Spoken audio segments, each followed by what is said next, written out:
విచిత్రమైనటువంటి వ్యవహారం కేజ్రీవాల్ది.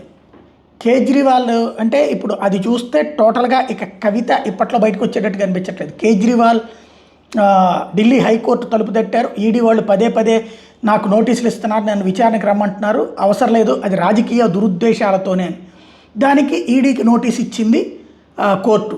ఇస్తే లేదండి ఆయన అందులో ఇన్వాల్వ్ అయ్యి ఉన్నాడు స్కామ్లో అని చెప్పింది. అయితే ఆధారాలు ఏదో మాకు తీసుకొచ్చి చూపించండి అంది కోర్టు.